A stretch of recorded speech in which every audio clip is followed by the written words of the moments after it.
Saudi আরবে বাংলাদেশের জন্য চালু হলো ই পাসপোর্ট। দেখছিলেন সংবাদ শিরোনাম, এবার বিস্তারিত। এসএন অনলাইন বিডি, সঙ্গে রয়েছে আমি সম্রাট নাইম। সৌদি আরবে বাংলাদেশিদের জন্য ই পাসপোর্ট সেবা কার্যক্রম উদ্বোধন করা হয়েছে। 13ই সেপ্টেম্বর রিয়াদ বাংলাদেশ দূতাবাসে আনুষ্ঠানিকভাবে পাসপোর্ট সেবা উদ্বোধন করা হয়। এই অনুষ্ঠানে ই পাসপোর্ট আবেদনের প্রক্রিয়া সম্পর্কে উপস্থিত বাংলাদেশিদের সম্যক ধারণা দেন ঢাকা থেকে আগত ই পাসপোর্ট প্রকল্পের সহকারী পরিচালক সুমিরিয়ার সাদিকিন। কর্মকর্তা বলেন, আবেদনকারীরাও 5 বছর বা 10 বছরের মেয়াদের জন্য আবেদন করতে পারবেন। আবেদন পাওয়ার 1 মাসের মধ্যে ই পাসপোর্ট সরবরাহ করা হবে। ই পাসপোর্ট সম্পর্কে প্রবাসীদের বিভিন্ন প্রশ্নের উত্তর দেওয়া হয়।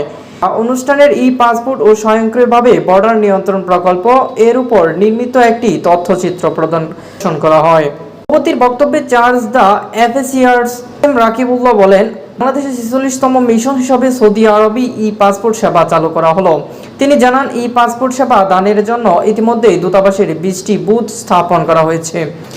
এছাড়া দূতাবাস বিভিন্ন শহরে কনসুলার পরিষদের প্রধানের পারমিট সেবা ও দূতাবাস চালু করা হয়েছে। বাংলাদেশের জন্য চালু হলো পাসপোর্টের সম্পর্কে কারো কোনো জিজ্ঞাসা থাকলে তিনি দূতাবাসের টোল ফ্রি নাম্বার ফোন করে অথবা দূতাবাসে এসে সংশ্লিষ্ট শাখায় সরাসরি যোগাযোগ করে জানতে পারবেন। প্রবাসীদের দেশে বিনির্মাণের বৈধ পথে বেশি রেমিটেন্স পাঠানোর অনুরোধ জানিয়েছেন। এসিআরস বলেন, সরকার প্রবাসীদের জন্য সেবা সহজকরণের সর্বদা সচেষ্ট রয়েছে। উদ্বোধন শেষে অনুষ্ঠানের সভাপতি কয়েকজন আবেদনকারীকে ই পাসপোর্ট এনরোলমেন্ট স্লিপ হস্তান্তর করা হয়। এছাড়া একজন আবেদনকারীর নিকট প্রথমবারের মতো ইলেকট্রনিক ট্রাভেল পারমিট সরবরাহ করা হয়। দূতাবাসে জানিয়েছেন, শুক্রবার থেকেই সৌদি আরবের বসবাসরত সকল প্রবাসী বাংলাদেশি নাগরিক ই পাসপোর্টের জন্য আবেদন করার জন্য অনলাইনে সিরিয়াল নিতে পারবেন। এছাড়া রয়েছে পাসপোর্ট প্রকল্পের কর্মকর্তারা। শনিবার